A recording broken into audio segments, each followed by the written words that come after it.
एक बार नारद जी ने भगवान विष्णु से प्रश्न किया, प्रभु आपके भक्त प्रायः गरीब क्यों होते हैं? वे जीवन में इतनी कष्टमय स्थिति में क्यों रहते हैं, जबकि आपके निंदक और अधर्मी व्यक्ति धन संपत्ति में संपन्न होते हैं? भगवान श्रीहरि मुस्कुराए और बोले, नारद, मेरी कृपा और लीला को समझना बहुत कठिन है। इसे समझने के लिए तुम्हें मेरे साथ पृथ्वी पर चलना होगा।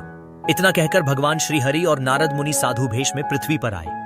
वे दोनों एक नगर पहुंचे और वहां के एक धनवान सेठ के घर जाकर भिक्षा मांगने के लिए दरवाजा खटखटाया। सेठ जी गुस्से में दरवाजे की ओर आए और देखा कि दो साधु खड़े हैं। भगवान ने प्रेम से कहा, भैया बहुत भूख लगी है, कृपया थोड़ा भोजन दे दीजिए। सेठ जी ये सुनकर क्रोधित हो गए और बोले, तुम लोगों को शर्म नहीं आती? मेहनत करके खाने में क्या कठिनाई है?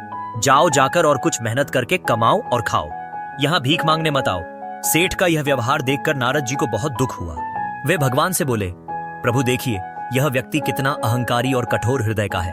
वह न केवल आपको पहचानने में असमर्थ रहा, बल्कि आपको अपमानित भी कर रहा है। ऐसे व्यक्ति को तो दंड मिलना चाहिए। कृपया इसे कोई अभिशाप दीजिए। भगवान मुस्कुराए और बोले, नारद, मेरी लीला अपरंपार है। देखो, मैं इसे अभिशाप नहीं बल्कि आशीर्वाद देता हूं। यह कहकर भगवान ने सेठ को और अधिक धन संपत्ति बढ़ाने का वरदान दे दिया। नारद जी यह देखकर चकित रह गए।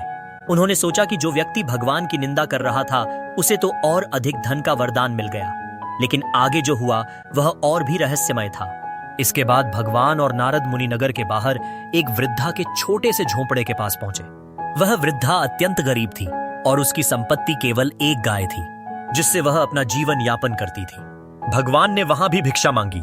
माँ, बहुत भूख लगी है, क्या हमें कुछ खाने को मिलेगा? वृद्धा अपने झोपड़े से बाहर आई और आनंदित होकर बोली, प्रभु, मेरे पास आपके लिए देने को बहुत कुछ तो नहीं है, लेकिन जो भी है वह आपका ही दिया हुआ है, कृपया इसे स्वीकार करें। यह कहकर वृद्धा झटपट अंदर गई और अपनी गाय का ताजा दूध निकालकर 2 कटोरों में ले आई। उसने बड़े प्रेम और श्रद्धा से भगवान और नारद जी को वह दूध अर्पित किया। भगवान ने प्रेम पूर्वक दूध ग्रहण किया और वृद्धा को आशीर्वाद दिया। नारद जी यह देखकर प्रसन्न हुए और बोले, प्रभु, यह देखिए, यह भक्त आपको कितने प्रेम से भोग अर्पित कर रही है। इसने अपने पास जो भी था वह सब कुछ आपको समर्पित कर दिया। कृपया इसे कोई बड़ा वरदान दीजिए जिससे इसका जीवन सुखी हो जाए। भगवान ने थोड़ी देर सोचा और वृद्धा की गाय को मरने का अभिशाप दे दिया। यह सुनकर नारद जी अत्यंत व्याकुल हो गए। उन्होंने कहा, प्रभु, यह आपने क्या किया? ये तो आपकी सच्ची भक्त है। इसकी गाय ही इसका एकमात्र सहारा थी और आपने उसे ही छीन लिया। यह अन्याय क्यों? भगवान ने नारद जी की ओर देखा और बड़े प्रेम से समझाया, नारद, तुम्हें मेरी लीला समझ में नहीं आई। ये वृद्धा मेरी परम भक्ता है और शीघ्र ही इसे यह संसार त्याग कर मेरे धाम आना है, किंतु इसकी गाय के प्रति अत्यधिक मोह है। जब इसका अंतिम समय आएगा तो यह मेरा स्मरण करने के बजाय अपनी गाय की चिंता में ही लीन रहती। इससे इसका अगला जन्म गाय की योनि में हो जाता और इसे अनेक दुख भोगने पड़ते। इसीलिए मैंने इसकी गाय को पहले ही छीन लिया, ताकि जब इसका अंतिम समय आए तो इसका मन केवल मुझ में ही लगा रहे और यह सीधी मेरे धाम को प्राप्त कर सके।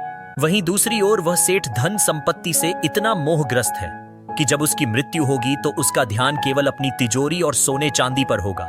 इसके कारण वह अगले जन्म में तिजोरी की रक्षा करने के लिए सांप के रूप में जन्म लेगा। भगवान ने आगे कहा, यह प्रकृति का नियम है कि जिस चीज से जीव को अत्यधिक लगाव होता है, मृत्यु के समय उसका अंतिम विचार उसी के बारे में होता है और अगले जन्म में उसे वही जीवन मिलता है जिसमें वह सबसे अधिक आसक्त रहता है। इसलिए मनुष्य को अपने जीवन में मोह माया से ऊपर उठकर केवल मुझ ईश्वर का स्मरण करना चाहिए।